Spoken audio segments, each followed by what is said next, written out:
είναι μια είσοδος. Μπορούμε να δούμε μια είσοδο. Για πάνω από 2.000 χρόνια η πέτρα στέκεται ως ένα από τα μεγαλύτερα θαύματα του αρχαίου κόσμου. Ροζ πέτρινη βράχη, κρυμμένη τάφη και το περίφημο θησαυροφυλάκιο που βρέθηκε στην Ινδιάνα Τζόουνς. Οι αρχαιολόγοι πίστευαν ότι αυτή η πόλη είχε ήδη αποκαλύψει όλα τα μυστικά της. Αλλά το 2024 όλα άλλαξαν. Κάτω από το κύριο μνημείο της πέτρας, οι ερευνητές αποκάλυψαν έναν σφραγισμένο υπόγειο θάλαμο, κρυμμένο για σχεδόν 2 χιλιετίες. Η είσοδος ήταν φραγμένη με τεράστιες πέτρες. Στο εσωτερικό, οι αρχαιολόγοι ανακάλυψαν 12 σκελετούς διατεταγμένους με τρόπους που δεν ταιριάζουν με κανένα γνωστό τελετουργικό ταφή των ναυωτίων. Αλλά αυτό δεν ήταν που σόκαρε περισσότερο τους επιστήμονες. Μερικά σώματα φαίνεται να έχουν ταφεί, χρησιμοποιώντας μία εντελώς ασυνήθιστη μέθοδο που δεν έχει ξαναδεί κανείς στην πέτρα. Γιατί αυτό το μέρος σφραγίστηκε για πάντα? Και μήπως αυτές οι ανακαλύψεις αποκαλύπτουν μυστήρια που προσπάθησε να θάψει ο αρχαίος κόσμος? Σήμερα αποκαλύπτουμε τα σκοτεινά μυστικά κάτω από την πέτρα και τι μπορεί να σημαίνουν υπό το φως του Λόγου του Θεού. Αφήστε τις σκέψεις σας παρακάτω και μοιραστείτε μια προσευχή αν πιστεύετε ότι κρυμμένες αλήθειες αποκαλύπτονται αυτές τις έσχατες ημέρες. Μπροστά στα μάτια σας στέκεται μια από τις πιο εκπληκτικές πόλεις του αρχαίου κόσμου. Φωλιασμένη στη νότια Ιορδανία, σκαλισμένη απευθείας σε πανύψηλους κόκκινους ψαμίτες, η πέτρα είναι γνωστή ως η πόλη των Ροδιών. Ένα εκπληκτικό αριστούργημα που λάμπει με αποχρώσεις του ροζ και του πορφυρού κάτω από τον ήλιο της ερήμου. Τώρα ας ταξιδέψουμε πίσω στα πέπλα του χρόνου για να κατανοήσουμε την αληθινή ιστορία αυτού του κάποτε ισχυρού βασιλείου. Πριν από 2.000 χρόνια, στο ζωτικό σταυροδρόμι των αρχαίων εμπορικών δρόμων, το βασίλειο των Ναυωτίων άκμασε πέρα από κάθε φαντασία. Η πρωτεύουσά της η Πέτρα ήταν μια πραγματική μητρόπολη που αναδύθηκε από την άγονη ερημιά. Μέσω αριστοτεχνικής μηχανικής, οι Ναβατάνοι έφεραν ζωογόνο νερό στην καρδιά της ερήμου, σκαλίζοντας κρυμμένα κανάλια τεράστιες δεξαμενές και καταπράσινους κήπους μέσα σε αδυσόπιτο βράχο. Ναοί και θησαυροί ξεχύλιζαν από πλούτη από μακρινές χώρες. Λιβάνι μύρο μπαχαρικά και χρυσό, ωστόσο με τον καιρό βίαιοι σεισμοί συγκλώνησαν τα θεμέλια της και οι μεταβαλλόμενες εμπορικές οδοί αποστράγγισαν αργά το αίμα της. Μέχρι τον 11ο αιώνα, η πέτρα είχε εξαφανιστεί βάσει από τη μνήμη του κόσμου. Έγινε ένας ψιθυριστός θρύλος μεταξύ των φυλών Μπενταουίν, μια πόλη φάντασμα που καταβροχθίστηκε από άμμο και σιωπή. Για αιώνες κανένας ξένος δεν τολμούσε να πλησιάσει. Οι τοπικές φυλές φύλαγαν τα μυστικά της με σθένος και πολλοί από αυτούς που την αναζητούσαν πλήρωσαν με τη ζωή τους. Όλα άλλαξαν τον Αύγουστο του 1812.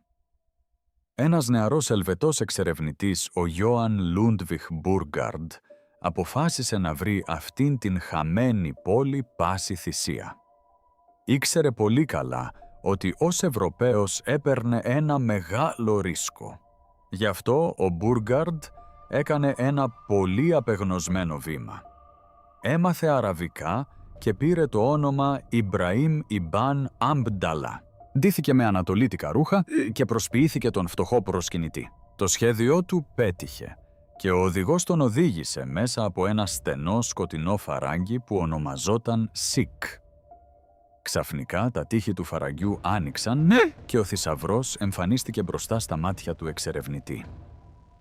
Ήταν μία μεγαλοπρεπής πρόσωψη που οι αρχαίοι δάσκαλοι είχαν σκαλίσει απευθείας στον βράχο. Ο Μπαρ, μόλις που μπορούσε να συγκρατήσει τα συναισθήματά του και προσπαθούσε να μην προδώσει τον εαυτό του. Άλλωστε, μια επιπλέον κίνηση ή ένα σχέδιο στο σημειωματάριό τους θα μπορούσε να έχει τρομερές συνέπειες. Έτσι επανεμφανίστηκε επίσημα η πέτρα στους παγκόσμιους χάρτες. Έχουν περάσει περισσότερα από 200 χρόνια από τότε που ο Μπίρκχαρτ αποκάλυψε ξανά την πέτρα στον κόσμο. Κατά τη διάρκεια αυτής της περίοδου, οι αρχαιολόγοι πίστευαν ότι είχαν μελετήσει κάθε γωνιά της αρχαίας πόλης. Ωστόσο, κάτω από τα πόδια εκατομμυρίων τουριστών, το πιο σκοτεινό μυστικό της Πέτρας παρέμενε κρυμμένο. Το 2024, οι ερευνητές ανακάλυψαν έναν σφραγισμένο θάλαμο θαμμένο κάτω από το ίδιο το θησαυροφυλάκιο. Η είσοδος είχε σκόπιμα φραχθεί με τεράστιες πέτρες πριν από σχεδόν 2.000 χρόνια και είχε καλυφθεί με χώμα ώστε να μην τη βρει ποτέ κανείς. Για να καταλάβετε γιατί αυτή η ανακάλυψη σόκαρε τους αρχαιολόγους, πρέπει να καταλάβετε ποιος έχτισε την πέτρα. Οι Ναβωτάνοι ξεκίνησαν ως νομάδες της ερήμου, περιπλανόμενοι σε σκληρές εκτάσεις με τα κοπάδια τους. Ωστόσο έγιναν άριστοι στην επιβίωση σκαλίζοντας κανάλια, δεξαμενές και κρυφά συστήματα ίδρευσης σε άγωνο βράχο. Σε ένα μέρος σχεδόν χωρίς βροχοπτώσεις, η πέτρισμα έγινε μια ακμάζουσα όαση γεμάτη με συντριβάνια και κήπους. Αυτός ο πλούτος τους επέτρεψε να χτίσουν το θησαυροφυλάκιο, το γιγάντιο μνημείο, σκαλισμένο στο βράχο ύψους σχεδόν 12 ορόφων. Οι αρχαίοι θρύλοι ισχυρίζονταν ότι ο χρυσός του Φαραώ ήταν κρυμμένος μέσα στην πέτρινη αμπελώνα του. Για γενιές, οι κυνηγοί θησαυρών πυροβόλησαν ακόμη και με όπλα την πρόσωψη, ελπίζοντας ότι θα έπεφταν νομίσματα. Αλλά αυτό που ανακάλυψαν στη συνέχεια οι ερευνητές θα μετέτρεπε την οικία ομορφιά της πέτρας σε κάτι πολύ πιο στοιχειωτικό. Για γενιές, οι επιστήμονες απέρριπταν πολλές ιστορίες για κρυμμένους θαλάμους κάτω από την πέτρα ως απλούς τουριστικούς θρύλους. Ωστόσο, το 2024 έγινε αναμφισβήτητα σαφές ότι το μεγαλύτερο μυστήριο δεν βρισκόταν πίσω από τις μεγαλοπρεπείς προσώψεις, αλλά βρισκόταν σιωπηλά ακριβώς κάτω από τα πόδια μας. Στην πολυσύχναστη πλατεία, μπροστά στο θησαυροφυλάκιο, τον πιο επισκέψιμο και ιερό τόπο, σε όλη την Ιορδανία, χιλιάδες τουρίστες από όλο τον κόσμο περνούν καθημερινά. Για δεκαετίες οι αρχαιολόγοι αντιμετώπιζαν επανειλημμένες αρνήσεις. Οι Ιορδανικές αρχές φοβόντουσαν ότι οποιαδήποτε εξκαφή θα μπορούσε να προκαλέσει ζημιά στα αρχαία θεμέλια ή να αποθαρρύνει τους επισκέπτες. Ωστόσο, μία αποφασισμένη ομάδα αρνήθηκε να τα παρατήσει.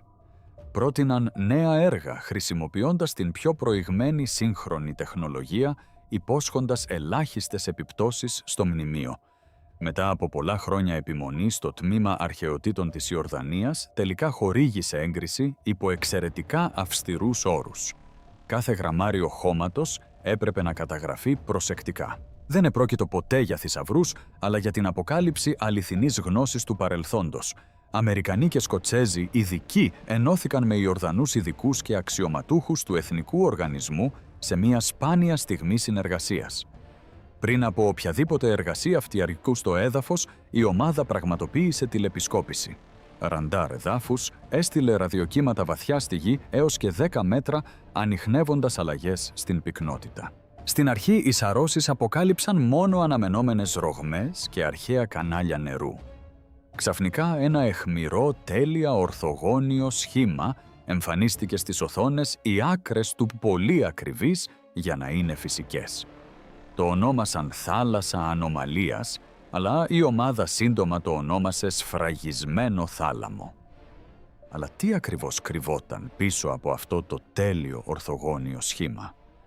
Ήταν ο χρυσός των βασιλιάδων που ψιθύριζαν οι Μπέντζουιν ή κάτι που οι αρχαίοι κατασκευαστές θα προτιμούσαν να ξεχάσουν? Η απάντηση ήταν κρυμμένη πίσω από ένα παχύ στρώμα από πέτρες και σκόνη. Όταν τελικά σήκωσαν τις τεράστιες πλάκες κρύος αέρας από 2.000 χρόνια πριν, όρμησε. Αυτό που βρήκαν μέσα θα αμφισβητούσε όλα όσα νομίζαμε ότι γνωρίζαμε για την πέτρα. Όπως είναι γραμμένο στον εκκλησιαστή, ο Θεός θα φέρει σε κρίση κάθε πράξη συμπεριλαμβανομένου κάθε κρυμμένου πράγματος, είτε είναι καλό είτε κακό.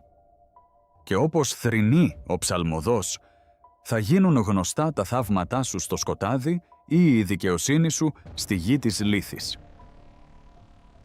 Όταν τα τελευταία στρώματα της γης καθαρίστηκαν, ένα κρύο ρεύμα αέρα βγήκε από το σκοτάδι από κάτω. Οι αρχαιολόγοι αργότερα περιέγραψαν τη μυρωδιά ως αρχαία και παράξενα διατηρημένη σαν ο ίδιος ο θάλαμος να είχε παραμείνει ανέγκυχτος από την εποχή του βασιλείου των Ναβατίων. Αυτό που περίμενε κάτω από το θησαυροφυλάκιο δεν ήταν μία κατεστραμμένη σπηλιά ή μία ξεχασμένη αποθήκη. Ήταν ένας προσεκτικά κατασκευασμένος ταφικός θάλαμος κρυμμένος με εξαιρετική ακρίβεια.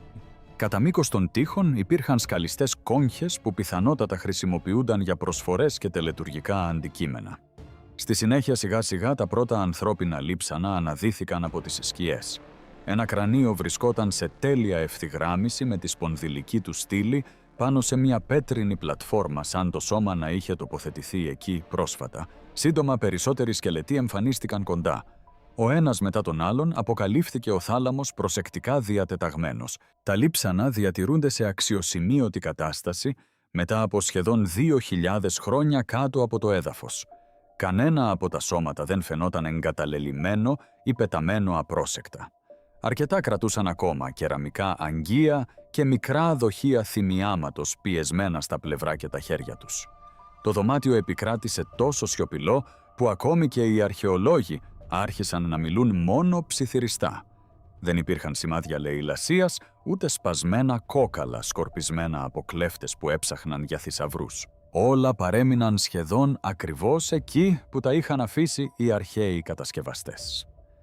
Ένα ακατέργαστο κεραμικό κύπελο τράβηξε αμέσως την προσοχή των ερευνητών επειδή έμοιαζε πολύ με το θρυλικό δισκοπότηρο από την ταινία Indiana Jones and the Last Crusade που γυρίστηκε στην Πέτρα δεκαετίες νωρίτερα.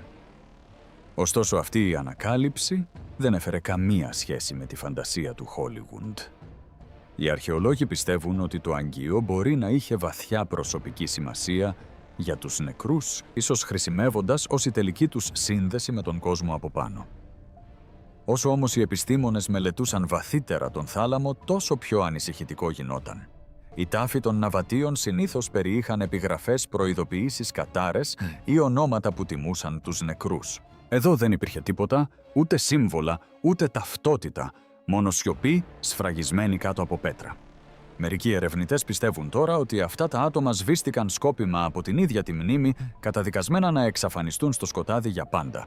Όπως είναι γραμμένο στον Εκκλησιαστή, ο Θεός θα φέρει σε κρίση κάθε κρυμμένο πράγμα. Και στους ψαλμούς ρωτάει «Θα γίνουν γνωστά τα θαύματά σου στο σκοτάδι». Μέσα στο σφραγισμένο δωμάτιο της πέτρας, αυτό το ερώτημα αντυχεί με τρομακτικό βάρος. Όσο πιο βαθιά όμως έψαχναν οι αρχαιολόγοι κάτω από την πέτρα, τόσο πιο σκοτεινή γινόταν η ιστορία. Αυτό που αρχικά πίστευαν ότι ήταν ένας μόνος σφραγισμένος ταφικός θάλαμος, σύντομα αποκάλυψε έναν άλλο κρυφό χώρο κάτω από το ίδιο το πέτρινο δάπεδο. Όταν οι ερευνητές άνοιξαν προσεκτικά το κάτω πέρασμα, μια έντονη μυρωδιά ξεχύθηκε από το σκοτάδι. Αυτός ο θάλαμος φαινόταν εντελώς διαφορετικός από το δωμάτιο από πάνω. Η τείχη ήταν λεκιασμένη, μαύρο με παχιά στρώματα αιθάλης, σαν να είχαν καίει εκεί φωτιές ξανά και ξανά για μεγάλα χρονικά διαστήματα. Ο βαθύτερος θάλαμος δεν είχε πλέον την ήσυχη τάξη ενός τελετουργικού τάφου. Ανθρώπινα λείψανα ήταν διάσπαρτα χαοτικά στο πέτρινο δάπεδο. Οστά ήταν στριμωγμένα μεταξύ τους σε ενοχλητικές θέσεις εν μέρη θαμμένα κάτω από στάχτη και συντρίμμια. Η ανάλυση αργότερα αποκάλυψε σημάδια χρόνιας ασθένειας τραυματισμών, κατάγματα σωματικής εξάντλησης και ετών βάναυσης εργασίας χαραγμένα απευθείας στους ίδιους τους σκελετούς. Αυτά δεν ήταν τα λείψανα τιμημένων ευγενών που αναπαύονταν ειρηνικά κάτω από την πέτρα. Κάτι πολύ πιο ανησυχητικό είχε συμβεί εδώ.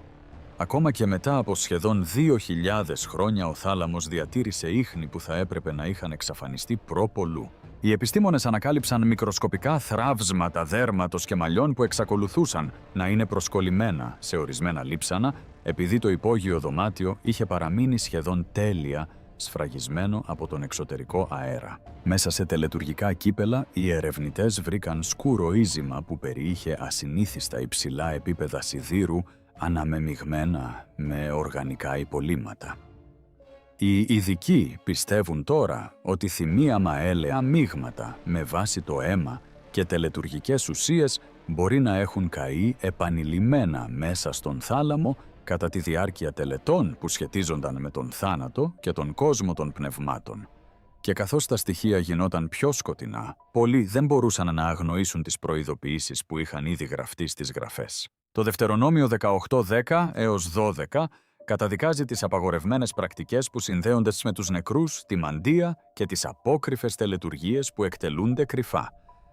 Το Ισαΐας 8:19 προειδοποιεί εναντίον εκείνων που αναζητούν οικεία πνεύματα και μάγους που κρυφοκοιτάζουν και μουρμουρίζουν.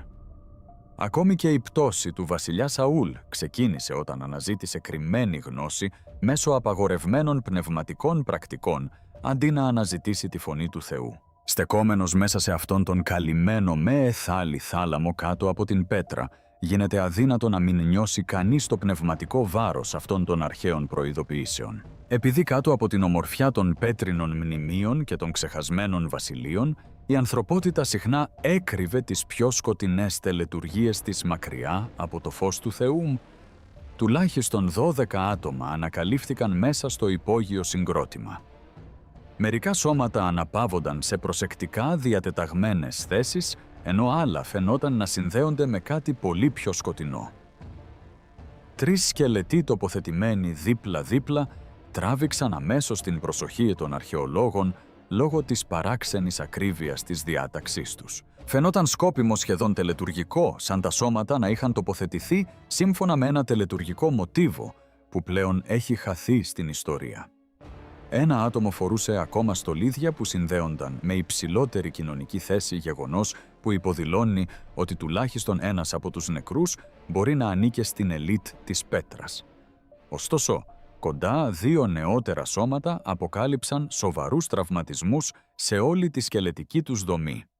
Κατάγματα οστών, σωματικά τραύματα και σημάδια παρατεταμένης ταλαιπωρίας κάλυπταν τα λείψανα. Οι επιστήμονες δεν μπόρεσαν να προσδιορίσουν εάν αυτοί οι τραυματισμοί προήλθαν από εργασία, τιμωρία, ασθένεια ή κάτι ακόμη πιο ενοχλητικό που συνδέεται με τελετουργική δραστηριότητα κάτω από την πόλη. Τώρα τα εργαστήρια διεξάγουν αλληλούχηση DNA και δοκιμές ραδιοάνθρακα με την ελπίδα να αποκαλύψουν την αλήθεια. Οι ερευνητές θέλουν να μάθουν αν αυτά τα άτομα ήταν μέλη της οικογένειας, κρατούμενοι υπηρέτες ευγενείς ή συμμετέχοντες σε απαγορευμένες τελετές κρυμμένες κάτω από τα θεμέλια της πέτρας. Κάθε θράψμα οστού μπορεί να κρύβει μέρος μιας ιστορίας θαμμένης για σχεδόν 2.000 χρόνια. Και όσο βαθύτερο γίνεται το μυστήριο, τόσο βαρύτερο γίνεται το πνευματικό βάρος. Το Δανιήλ 12:2 μιλάει για πολλούς από αυτούς που κοιμούνται στο χώμα της γης, που ξυπνούν για άλλη μια φορά.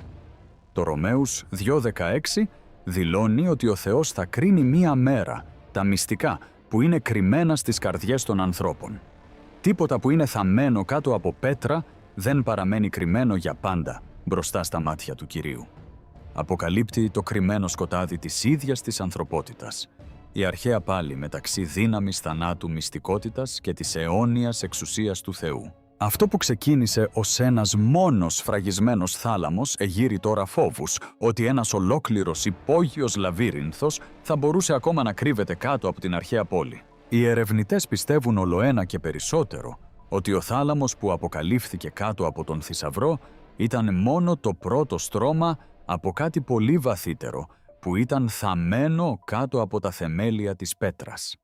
Νέες σαρώσεις με χρήση προηγμένου ραντάρ διείσδυσης εδάφους σχεδιάζονται ήδη σε ευρύτερα τμήματα της πόλης. Οι επιστήμονες ελπίζουν ότι η τεχνολογία θα αποκαλύψει κρυφούς διαδρόμους, σφραγισμένα περάσματα, υπόγειους θαλάμους και ξεχασμένους τελετουργικούς χώρους κρυμμένους κάτω από τα ορατά μνημεία. Μερικοί αρχαιολόγοι υποψιάζονται τώρα ότι η πέτρα μπορεί να περιέχει πολλαπλά υπόγεια επίπεδα σκαλισμένα απευθείας στον βράχο κάτω από την ίδια την πόλη. Για γενιές ολόκληρες, οι τοπικές φυλές ψιθύριζαν για κρυμμένες σύραγγες κάτω από την πέτρα, όπου αρχαία μυστικά ήταν σφραγισμένα μακριά από τον ζωντανό κόσμο. Μερικοί οδηγοί μιλούσαν ήσυχα για υπόγεια περάσματα που συνέδεαν ιερά μέρη κάτω από τα βουνά. Άλλοι προειδοποιούσαν ότι ορισμένα μέρη της πέτρας επικρατούσε μια παράξενη σιωπή μετά το σκοτάδι, σαν τυχήκαν οι ίδιες οι πέτρες να θυμόντουσαν κάτι θαμμένο πριν από πολύ καιρό. Όσο περισσότερα αποκαλύπτει η σύγχρονη τεχνολογία, τόσο πιο ξεκάθαρο γίνεται ότι οι ναβοτανοί μπορεί να είχαν κρύψει πολύ περισσότερα κάτω από την πέτρα από ό,τι είχαν ποτέ συνειδητοποιήσει οι ιστορικοί. Αυτό που κάποτε θεωρούνταν μόνο ένα όμορφο τουριστικό θαύμα, αρχίζει να αποκαλύπτει τη σκιά ενός πολιτισμού βαθιά συνδεδεμένου με τη μυστικότητα, την τελετουργική δύναμη και τις κρυφές τελετουργικές πρακτικές. Το εδάφιο Αβάκ 2:1 δηλώνει «Διότι η πέτρα θα φωνάξει από τον τοίχο». Στο Λουκά 19:40 ο ίδιος ο Ιησούς προειδοποίησε ότι αν οι άνθρωποι παρέμεναν σιωπηλοί, ακόμη και οι πέτρες θα φώναζαν. Ίσως η πέτρα γίνεται μία υπενθύμηση ότι κανένα βασίλειο, κανένα κρυφό δωμάτιο και κανένα μυστικό θαμμένο κάτω από τη γη δεν παραμένει για πάντα κρυμμένο ενώπιον του Θεού. Γιατί τελικά, ακόμη και η σιωπή που είναι παγιδευμένη κάτω από την πέτρα αρχίζει να μιλάει. Καθώς οι αρχαιολόγοι αποκάλυπταν κρυμμένους θαλάμους κάτω από την πέτρα, ένα άλλο αρχαίο μυστήριο αναδυόταν χιλιάδες μίλια μακριά, στις ζούγκλες του Παναμά. Κάτω από αυτό που φαινόταν να είναι συνηθισμένη γεωργική γη στο Ελλάνο, οι ερευνητές άρχισαν να ανακαλύπτουν ταφικούς θαλάμους ελίτ που ξεχύλιζαν από χρυσά στολίδια, τελετουργικά κοσμήματα, καμπάνες, θώρακες και τελετουργικά αντικείμενα θαμμένα για αιώνες κάτω από τη γη. Αρχικά, οι επιστήμονες πίστευαν ότι η περιοχή κάποτε αποτελούνταν από μικρά απομονωμένα χωριά με περιορισμένη πολιτική δύναμη. Αλλά οι ανακαλύψεις στο Ελκάνο άλλαξαν εντελώς αυτή την αντίληψη. Οι τάφοι αποκάλυψαν κάτι πολύ πιο οργανωμένο, κληρονομικούς ηγεμόνες, θαμμένους με προσεκτικά διατεταγμένα σύμβολα εξουσίας και ιερού κύρους. Μερικοί θάλαμοι περιείχαν χρυσά στολίδια τόσο μικρά που θα μπορούσαν να ανήκουν μόνο σε παιδιά. Οι ερευνητές πιστεύουν τώρα ότι η κοινωνική θέση και η δύναμη μπορεί να κληρονομούνταν από την ίδια τη γέννηση, μεταδιδόμενη από γενιά σε γενιά στις γραμμές αίματος. Όσο πιο βαθιά συνεχίζονταν οι ανασκαφές, τόσο πιο τελετουργικές εμφανίζονταν οι ταφές. Χρυσά θώρακες κάλυπταν τα στήθη των ελίτ ηγεμόνων. Καμπάνες, σύμβολα ζώων και ιερά στολίδια περιέβαλαν τους νεκρούς σε προσεκτικά διατεταγμένους σχηματισμούς. Οι κηδείες έγιναν δημόσιες επιδείξεις εξουσίας, σχεδιασμένες να διακηρύξουν την εξουσία ακόμη και πέρα από τον ίδιο τον θάνατο. Πολλαπλοί ταφικοί θάλαμοι που ανακαλύφθηκαν σε όλη την περιοχή αποκάλυψαν ότι αυτές οι τελετουργίες συνεχίστηκαν για πολλές γενιές, διατηρώντας ένα σύστημα ιεραρχίας κρυμμένο κάτω από το έδαφος της ζούγκλας για αιώνες. Και για άλλη μια φορά οι ανακαλύψεις αναγκάζουν την ανθρωπότητα να αντιμετωπίσει ένα αρχαίο πνευματικό μοτίβο που επαναλαμβάνεται σε όλη την ιστορία. Βασίλεια αναδύονται, ο πλούτος. Πολλαπλασιάζεται η δύναμη, συγκεντρώνεται στα χέρια των ελίτ που επιδιώκουν τη μονιμότητα πέρα από τον τάφο. Ο Εκκλησιαστής 5:10 προειδοποιεί ότι αυτός που αγαπά το ασήμι δεν θα χορτάσει ασήμι. Στο Δανιήλ 5, η ισχυρή Βαβυλώνα γιόρτασε τον πλούτο και τη δύναμή της, ενώ η κρίση γραφόταν ήδη στον τοίχο μπροστά στα μάτια του Θεού. Στεκόμενοι μπροστά σε αυτούς τους χρυσούς τάφους, μία αλήθεια γίνεται αδύνατο να αγνοηθεί. Τα ανθρώπινα βασίλεια χτίζουν μνημεία πλούτο και τελετές για να διατηρήσουν τα ονόματά τους για πάντα. Πολύ πριν υπάρξουν τα σύγχρονα έθνη, πριν οι ακτές πάρουν τη σημερινή τους μορφή, ένας τεράστιος κόσμος εκτινόταν σε αυτό που είναι τώρα η Νοτιοανατολική Ασία. Οι επιστήμονες πιστεύουν τώρα ότι η Ινδονησία, η Μαλαισία, η Ταϊλάνδη, το Βιετνάμ και οι γύρω περιοχές ήταν κάποτε συνδεδεμένες ως μία τεράστια στεριά που ονομάζεται Σάντερλαντ. Σήμερα, το μεγαλύτερο μέρος αυτού του αρχαίου κόσμου βρίσκεται θαμμένο κάτω από τον ωκεανό. Αρχαιολόγοι που εργάζονταν κάτω από τα Ινδονησιακά νερά αποκάλυψαν περισσότερα από 6.000 θραύσματα απολιθωμάτων διάσπαρτα στον βυθισμένο βυθό συμπεριλαμβανομένων υπολειμμάτων του Homo erectus που χρονολογούνται χιλιάδες χρόνια πριν.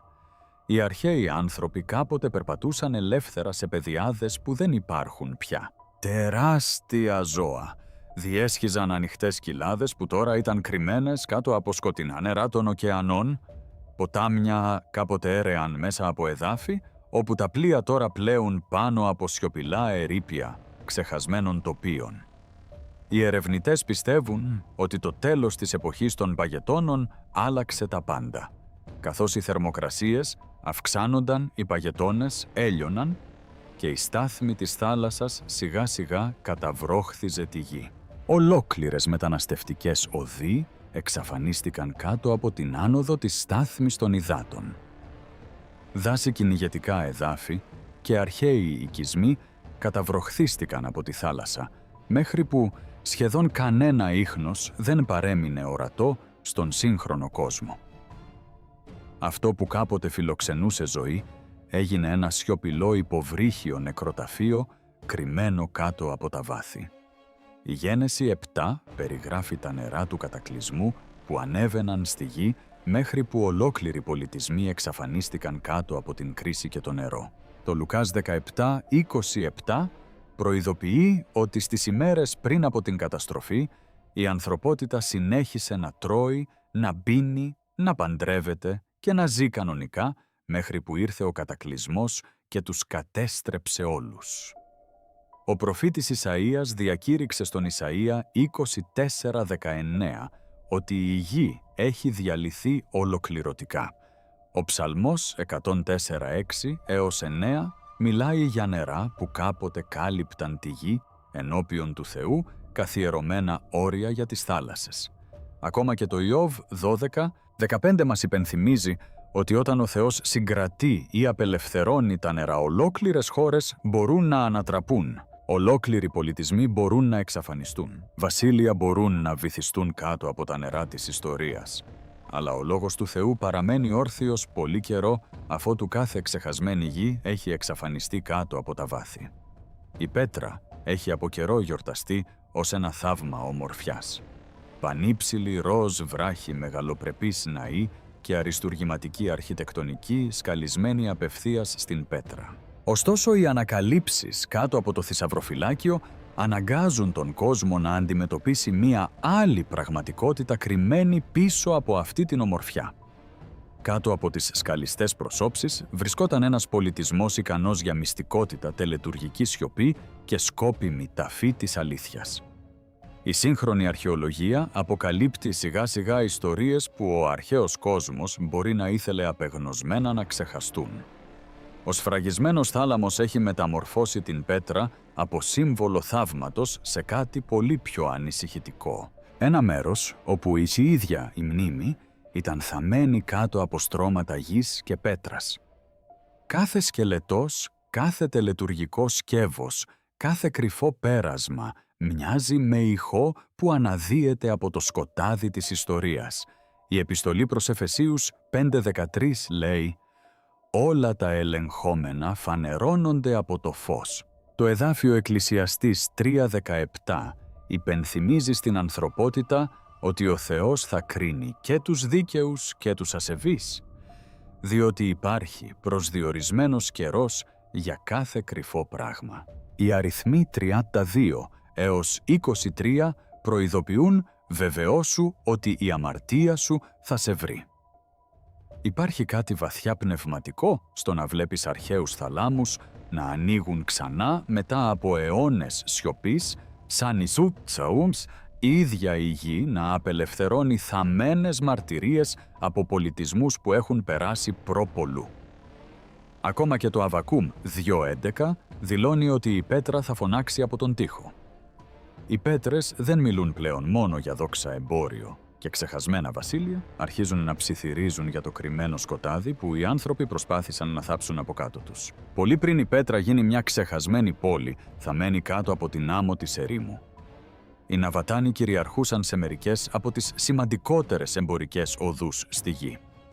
ξεκίνησαν ως περιπλανόμενες φυλές της ερήμου, κινούμενες μέσα από σκληρή, άγρια φύση, με καραβάνια, με καμήλες, επιβιώνοντας σε μέρη όπου οι περισσότεροι πολιτισμοί δεν θα μπορούσαν ποτέ να επιβιώσουν.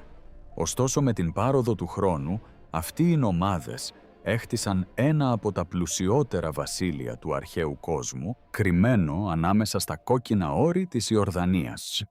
Τα καραβάνια τους διέσχισαν την Αραβία, την Αίγυπτο, τη Συρία και τον Μεσογειακό κόσμο, μεταφέροντας λιβάνι, μύρο, μπαχαρικά, χρυσό, χαλκό, μετάξι και σπάνιους θησαυρούς μέσα από ατελείωτες ερήμους. Οι αρχαίοι ιστορικοί θαύμαζαν το πώς οι Ναβατάνοι κατέκτησαν εδάφη που άλλοι φοβόντουσαν. Γνώριζαν κρυμμένες πηγές νερού, μυστικά μονοπάτια της ερήμου και τεχνικές επιβίωσης που μετέτρεπαν την άγονη ερημιά σε ρέοντα κέντρα πλούτου και δύναμης. Η ίδια η Καμήλα έγινε το ζωντανό σύμβολο του βασιλείου, τους υπομονετικοί ανθεκτικοί και ικανοί να διασχίσει εδάφη όπου οι απλοί άνθρωποι θα χανόντουσαν. Και υπάρχει κάτι βαθιά βιβλικό στην εικόνα αυτών των καραβιών που κινούνται μέσα από την έρημο μεταφέροντας θυμίαμα και χρυσό κάτω από φλεγόμενους ουρανούς. Το Ισαΐας 60:6 μιλάει για καμήλες που καλύπτουν τη γη, ενώ οι έμποροι φέρνουν χρυσό και θυμίαμα από μακρινά βασίλεια. Οι παροιμίες 31 έως 14 συγκρίνουν τους εμπόρους που φέρνουν τρόφιμα και αγαθά από μακριά. Ακόμα και ο Ιεζεκίηλ 27 περιγράφει ολόκληρα έθνη που πλουτίζουν μέσω του εμπορίου, της πολυτέλειας και των πολύτιμων φορτίων που διασχίζουν αρχαίες ρίζες. Οι αγορές της πέτρας ξεχύλιζαν από πλούτο, ενώ μυστικά δωμάτια και θαμμένες τελετουργίες υπήρχαν σιωπηλά κάτω από τα θεμέλια της πόλης. Στην Αποκάλυψη, 18 ισχυρά βασίλεια, χτισμένα πάνω στο εμπόριο και την πολυτέλεια, υψώνονται ένδοξα πριν καταρρεύσουν σε μια μόνο ώρα πριν από την κρίση του Θεού. Οι Ναβατέοι κατέκτησαν το εμπόριο, το έδαφος και την επιβίωση στην έρημο. Ωστόσο, όπως κάθε ανθρώπινο βασίλειο πριν από αυτούς, το μεγαλείο τους τελικά σιώπησε κάτω από την άμμο. Μόνο ο λόγος του Θεού παρέμεινε αμετάβλητος, ενώ αυτοκρατορίες, καραβάνια και θησαυροί εξαφανίστηκαν στην ιστορία. Οι Ναβατέοι κατασκεύασαν ένα από τα πιο προηγμένα υδραυλικά συστήματα του αρχαίου κόσμου. Πάνω από 125 χιλιόμετρα καναλιών σωλήνων δεξαμενών, σιφώνων και υπόγειων δεξαμενών αποθήκευσης μετέφεραν νερό σε όλη την πέτρα. Έσκαβαν στενά κανάλια απευθείας σε πέτρινους βράχους, οδηγώντας κάθε σταγόνα βρόχινου νερού σε κρυφές δεξαμενές, προστατευμένες από την εξάτμιση. Υπόγειες δεξαμενές, επενδυμένες με αδιάβροχο σοβά, αποθήκευαν τεράστιες ποσότητες νερού κατά τη διάρκεια των περιόδων ξηρασίας.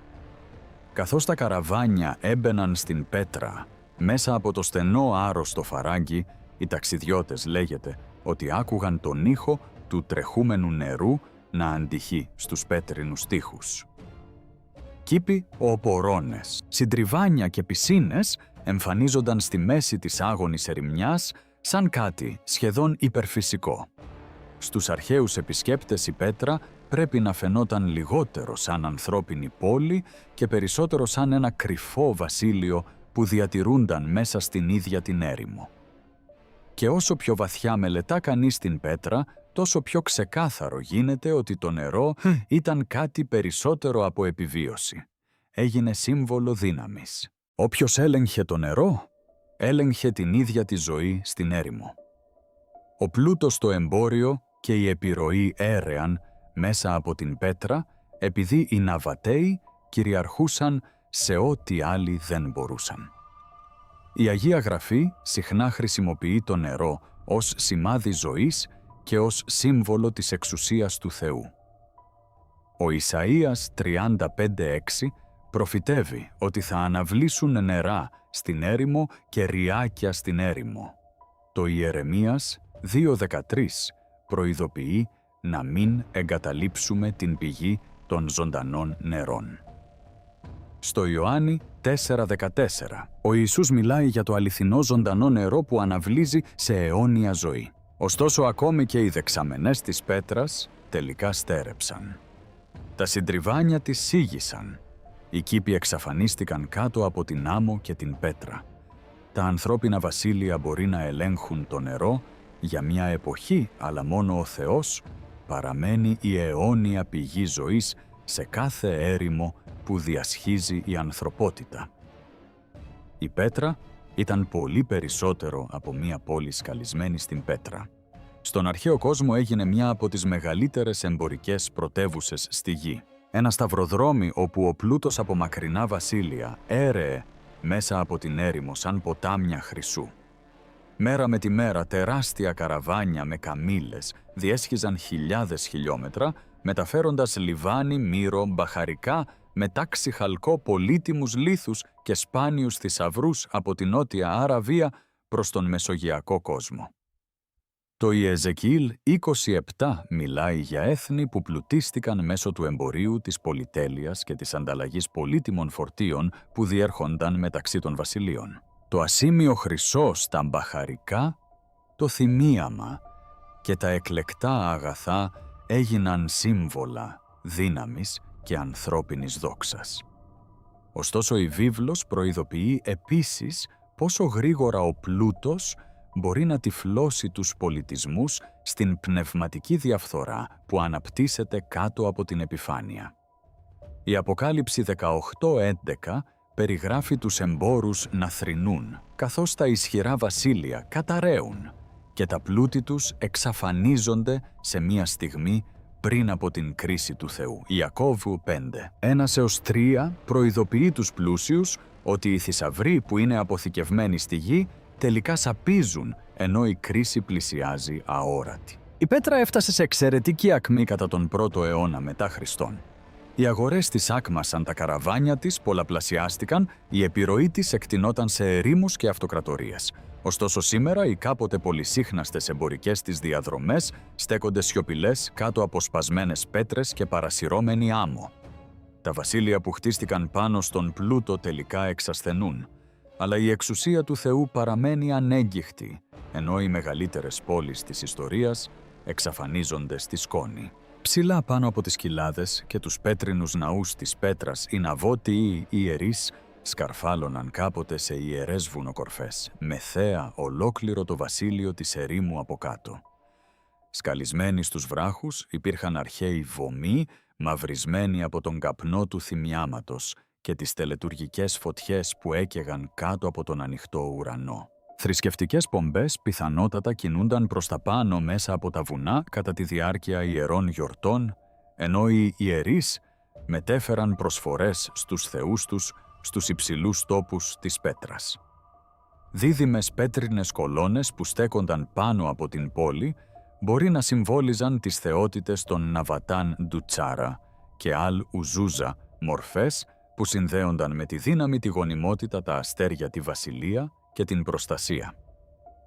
Ολόκληρο το σύστημα πεποιθήσεων της πέτρας συνέδεε τα βουνά, το εμπόριο, το νερό, τον πλούτο και τη βασιλική εξουσία σε μια ιερή τάξη που ελεγχόταν από τα ύψη πάνω από την πόλη. Κοιτάζοντας κάτω από εκείνα τα βωμούς των βουνών, οι ιερείς μπορούσαν να δουν τα καραβάνια που διέσχιζαν την έρημο, το τρεχούμενο νερό που ήταν κρυμμένο στους βράχους και τον πλούτο που έρρεε στην πέτρα από μακρινά έθνη.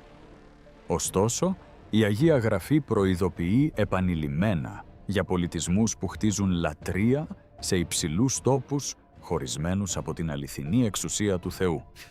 Ο Ψαλμός 120, 1-1 λέει «Θα σηκώσω τα μάτια μου προς τους λόφους». Αλλά ο Ψαλμός μας υπενθυμίζει αμέσως ότι η αληθινή βοήθεια προέρχεται μόνο από τον Κύριο. Το πρώτο Βασιλέων 14-23 μιλάει για έθνη που χτίζουν υψηλούς τόπους και ιερούς στήλους που οδηγούν τους ανθρώπους μακριά από την αλήθεια του Θεού. Ο Ιερεμίας 10-2 προειδοποιεί την ανθρωπότητα να μην απογοητεύεται από τα σημάδια του ουρανού που λατρεύουν τα έθνη και τελικά η ίδια η πέτρα άρχισε να καταραίει. Το 106 μετά Χριστόν η Ρωμαϊκή Αυτοκρατορία απορρόφησε το βασίλειο της Ναβωτίας υπό τον αυτοκράτορα Τραϊανό. Οι εμπορικοί δρόμοι σταδιακά εξαφανίστηκαν. Ο πλούτος μειώθηκε. Στη συνέχεια το 363 μετά Χριστόν ένας καταστροφικός σεισμός κατέστρεψε μεγάλο μέρος της πόλης. Μέσα σε αιώνες η Πέτρα παρέμενε σχεδόν εγκαταλελειμμένη, καθώς η έρημος ανέκτησε τους δρόμους τους, ναούς και τους ιερούς βωμούς της κάτω από την άμμο που παρασύρεται και τη σιωπή. Το εδάφιο Ναύμ 3.7 δηλώνει ότι τα πεσμένα βασίλεια ερημώνονται μπροστά στα μάτια του κόσμου. Η Αποκάλυψη 18.17 προειδοποιεί ότι ο μεγάλος πλούτος μπορεί να εξαφανιστεί σε μία ώρα. Η Πέτρα αποτελεί σήμερα ένα θαύμα και μία προειδοποίηση. Και πριν κλείσουμε, ήθε ο Θεός να δώσει σοφία, διάκριση και προστασία σε κάθε άτομο που ακούει σήμερα. Ήθε ο Κύριος να μας υπενθυμίσει ότι οι βασιλείες ανεβαίνουν και παρακμάζουν, αλλά ο λόγος του μένει για πάντα. Αν αυτό το μήνυμα μίλησε στην καρδιά σας, αφήστε μια προσευχή στα σχόλια και μοιραστείτε την με κάποιον που εξακολουθεί να πιστεύει ότι ο Θεός αποκαλύπτει την αλήθεια μέσα από τα σημάδια της ιστορίας. Σας ευχαριστώ που μείνατε μαζί μου μέχρι το τέλος.